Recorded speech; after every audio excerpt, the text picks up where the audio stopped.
വേതാളത്തിൻ്റെ കഥാലോകത്തിലേക്ക് സ്വാഗതം. മദീറയിലെ ഒരു ചെറിയ വീട്ടിൽ ചെറുപ്പത്തിലെ ക്രിസ്ത്യാനോ റൊണാൾഡോ വിമാനങ്ങളെ നോക്കി നിൽക്കുമായിരുന്നു. ഒരിക്കൽ അവൻ്റെ അമ്മ ഡോളറസ് അടുത്തു വന്നു. എന്നിട്ട് ചോദിച്ചു, എന്താ മോനെ? അമ്മേ, ഒരു ദിവസം എൻ്റെ പേരിൽ ഒരു വിമാനത്താവളം വരണം, റൊണാൾഡോ പറഞ്ഞു. അത് കേട്ട് അമ്മ പുഞ്ചിരിച്ചു. എന്നിട്ട് പറഞ്ഞു, അതിനായി വലിയ സ്വപ്നങ്ങൾ കാണണം മോനെ. പക്ഷേ സ്വപ്നങ്ങൾ മാത്രം പോരാ, അതിനായി പരിശ്രമിക്കുകയും രക്തം വിയർപ്പാക്കുകയും വേണം. വർഷങ്ങൾ കടന്നുപോയി.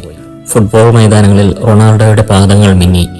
മാഞ്ചസ്റ്റർ, മാഡ്രിഡ്, ട്യൂറിൻ എല്ലായിടത്തും അവൻ വിജയത്തിന്റെ കഥ എഴുതി.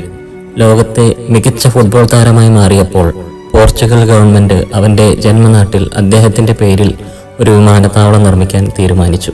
2017 മാർച്ച് 29 മാഡ്രിഡ് എയർപോർട്ട് ആഘോഷത്തിനൊരുങ്ങി. റൊണാൾഡോ തന്റെ കുടുംബവുമായി അവിടെ എത്തി. എയർപോർട്ടിന്റെ മുൻവശത്തെ സൈൻ ബോർഡിൽ വിശാലമായ അക്ഷരങ്ങളിൽ എഴുതിയിരിക്കുന്നു, ക്രിസ്ത്യാനോ റൊണാൾഡോ എയർപോർട്ട്. അത് കണ്ട് അവന്റെ കണ്ണുകൾ നിറഞ്ഞു. അമ്മയുടെ വാക്കുകൾ ഓർമ്മ വന്നു. ഒരു ചെറിയ പൈതലിന്റെ സ്വപ്നം ഇന്ന് യാഥാർത്ഥ്യമായി, അദ്ദേഹം പത്രമാധ്യമങ്ങളോട് പറഞ്ഞു. ഒരിക്കൽ ആരും വിശ്വസിക്കാത്ത ഒരു കുട്ടിയുടെ സ്വപ്നമാണിത്. പക്ഷേ ഞാൻ ഒരിക്കലും ഉപേക്ഷിച്ചില്ല. ഇന്ന് എൻ്റെ പേരിൽ ഒരു വിമാനത്താവളം. ഇത് എൻ്റെ ജീവിതത്തിലെ ഏറ്റവും വലിയ അഭിമാനങ്ങളിലൊന്നാണ്. ലോകമെമ്പാടുമുള്ള യുവാക്കൾക്ക് അദ്ദേഹം ഒരു സന്ദേശം നൽകി. സ്വപ്നങ്ങൾ വലുതാണെങ്കിൽ വേദനയും വിയർപ്പും വരും. പക്ഷേ നിങ്ങൾ ഒരിക്കലും ഉപേക്ഷിക്കരുത്. കാരണം സ്വപ്നങ്ങൾക്ക് ചിറകുണ്ട്, അവ യാഥാർത്ഥ്യമാകും.